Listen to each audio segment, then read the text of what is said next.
Yeah. So obviously tough loss for us on Saturday at Bowling Green. Um, against a like opponent. I think Bowling Green's pretty similar to us. And Todd Simon did a great job. I thought our guys competed. I thought we had two stretches that cost us the game, and that was the stretch out of the gate.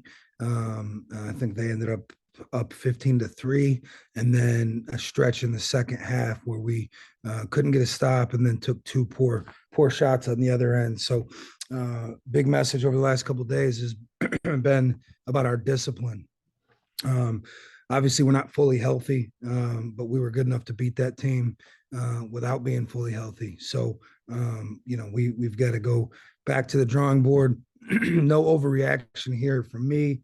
Going on the road to start your year against two Division I opponents, one being a very like mid major, and the other being a Big Ten Big Ten power is not easy. I think if I'm not mistaken, I think there hasn't been. Let me look it up. I just had it.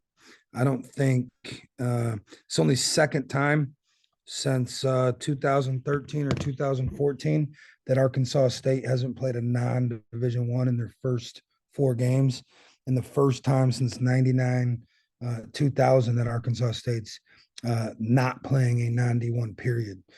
So we knew our schedule was going to be tough. I thought Saturday was a game that we could have and should have won. I hate to say should have because we lost, and we lost to a good coach, but good for us as far as film and being able to go back and really dive in and see our weaknesses and get better. Questions for Coach? Coach, what if anything do you tweak to try and overcome these slow starts? Starting lineup change. We're flirting with different lineups. Um, uh, Man, there's so much like you as a coach, you just sit and wonder. You know, it's not. These were two very different scenarios at Wisconsin and at Bowling Green. A little bit of the slow start at Wisconsin. Um, if I'm being honest, I mean, they made three ridiculously tough shots. I mean, the turnaround jumper, a running jump hook. But at Bowling Green, we just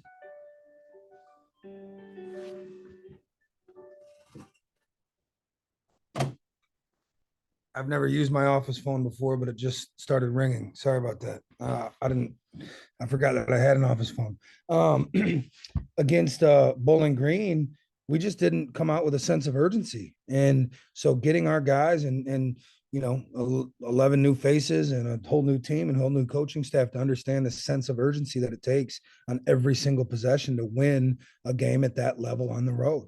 Um, Bowling Green's a really good team. I mean, they're 2-0, and they've played their first two games at home, which is nice. But again, a team that I think we can beat. And so just understanding that we got to play every single game with a sense of urgency, every possession of every game.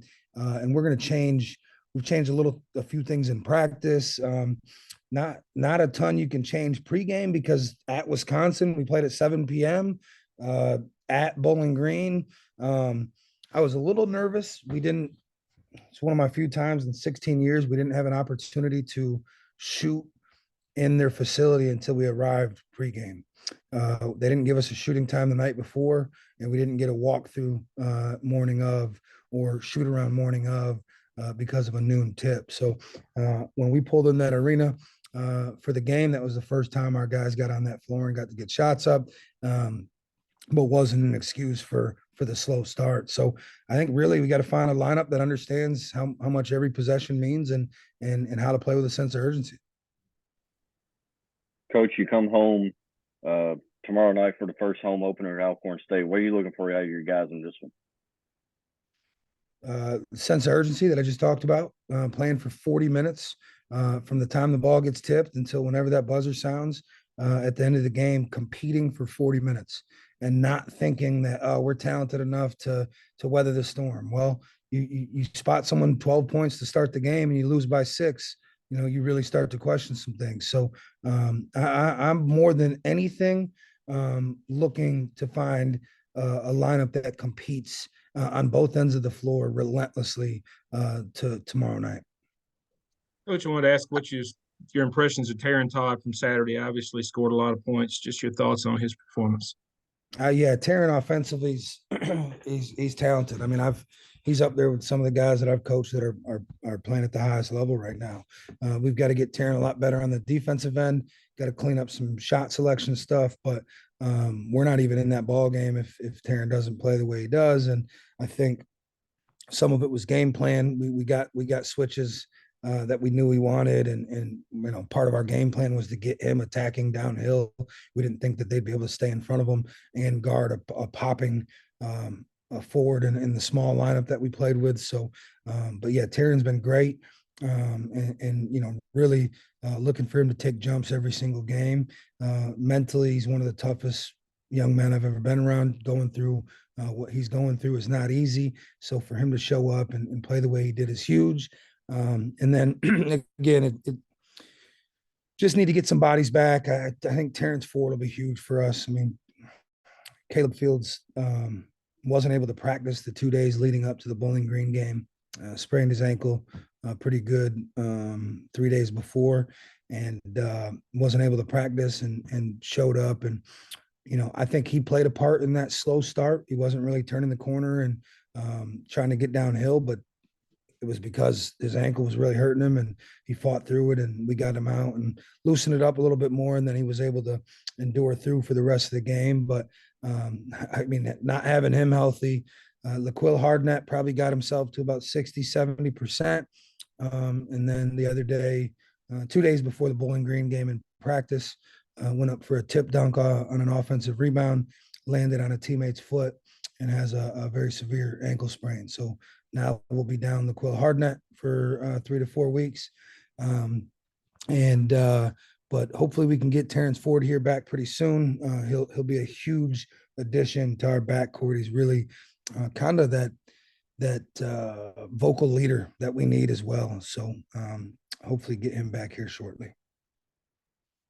Coach, just looking at Alcorn State, I mean, how similar or how different are they stylistically compared to the first two opponents you played? And then you just mentioned Terrence. I mean, do you expect him back tomorrow, or how close is he to being ready?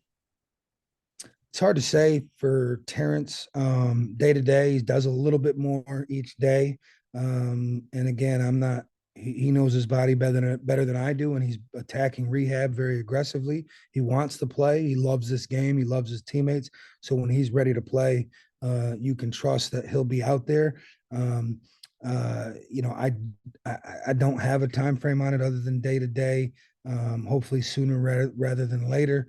And as far as Alcorn State, they're polar opposite of what we've played the last two games. They really unconventional on both ends of the floor. They're going to play some tandem 2-3 zone. They're going to fly around and like defensively, they're extremely scrappy, rugged, tough. He does a great job coaching those guys. Coach Bussey. They've won their league the last 2 years in a row, which is why we scheduled them. Another really good opponent. I mean, not many teams have won their conference regular season back to back like they have, and he gets those dudes to play hard. Offensively, they will settle for some tough shots and then just try to beat you up on the glass. And they do it to people. So major point of emphasis for us going into this game. Coach, what can you tell us about Rashawn King, both in terms of how his recruitment played out and then also what he's going to add to your program? Yeah, so it's Arshawn, which I made that mistake a lot first myself. And Arshawn King, we're thrilled about. Really, really excited about him. I mean, we recruited him at Alabama. This is the second kid we were able to sign in this class that had an offer from my time at Alabama. Arshawn is a 6'6.5", 6'7" physical specimen. He's played at the highest level. He was really good on the EYBL circuit for Mocan. Played last year at Link Academy, won a national championship against the best competition in the country. Honestly, the best comparison would be he's got a lot of Norshad to him. kind of a 6'6", 6'7" bull. I mean, he can play multiple positions. You can play him as a small ball 5. You can play him at the 4. You can play him at the 3. He can make an open jumper, and he's an elite rebounder, and can guard multiple positions. More importantly, and then, I mean, if you see him physically, he might be stronger than 95% of the guys we have on the roster right now as a senior in high school. So really looking forward to get the opportunity to coach him. Local kid, obviously from Memphis, who's excited about coming here to Arkansas State, and we were really fortunate to get him in this early signing period.